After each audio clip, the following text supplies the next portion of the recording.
तू मारेगा मुझे? तुम सब यहाँ मुझे मारने इकट्ठे हुए हो? अरे तुम्हारा खुद का कोई ईमान धर्म नहीं है, तुम मारोगे मुझे? और एक बात बता, पिछले साल तो कोई और आया था मारने मुझे, इस बार वो नहीं आया? वो लाल साल वादा पूरा कोनी करिया सा तो हम की मैं आया हूँ सा।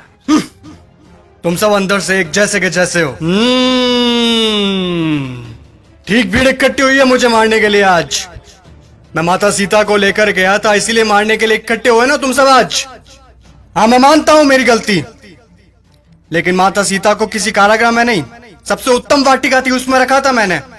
और हाथ लगाना तो दूर, गलत नजर से देखा तक नहीं था मैंने माता सीता को।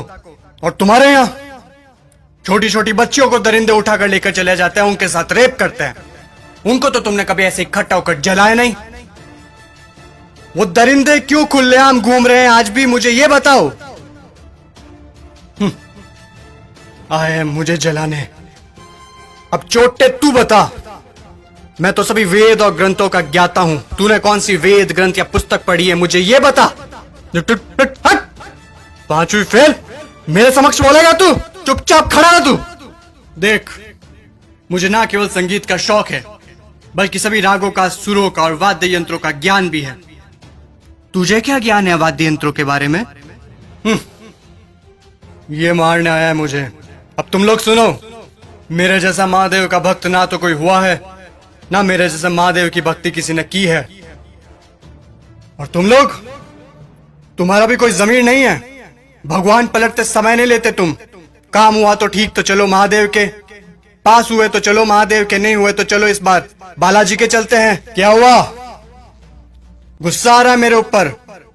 तुम लोग मेरे बारे में क्या सोचते हो मुझे कुछ फर्क नहीं पड़ता, लेकिन एक बात कान खोल के सुन लो, मैं चाहे कैसा भी हूं, लेकिन तुम्हारी इस मंत्री जैसा कदापि नहीं हूं मैं। मेरे राजपाट में जनता प्रसन्न रहती थी, खुश रखता था मैं उन्हें। इसकी तरह पटाखों की चोरी कभी नहीं की मैंने। बोलूं, बता दूं सभी को, ये दुष्ट, ये तुम्हारा मंत्री दुष्ट एक नंबर का, ये कागजों में लिखता है कि रावण दहन के लिए 50 पेटी पटाखों के लगे, और लगा था 5 भी नहीं है, ये सब इसके घर पे जा रहे हैं। और तुम लोग क्या कहते हो? बुराई पर अच्छाई की जीत। कहां हुई, कहां हुई बुराई पर अच्छाई की जीत?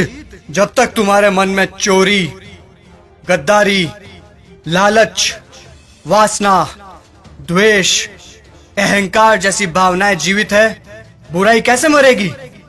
बुराई मर ही नहीं सकती। तुम लोग मुझे खत्म करने आए हो ना? अरे मेरा खात्मा तो मेरा अहंकार कभी कर चुका। अब अगर मारना है, जलाना है, तो अपने अंदर छुपे रावण को जला, उसको मारो। सच्चाई और अच्छाई को अपना लो, बुराई अपने आप खत्म हो जाएगी।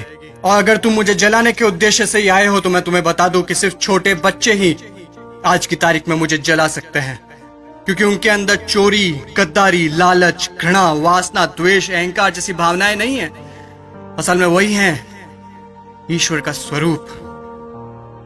ए लड़के, लगा दे आग, फिर से जला दे। अगले साल फिर आऊंगा मैं जलने के लिए, लेकिन अगले साल मैं देखूंगा कि आप लोगों ने अपने अंदर के रावण जलाए हैं या नहीं।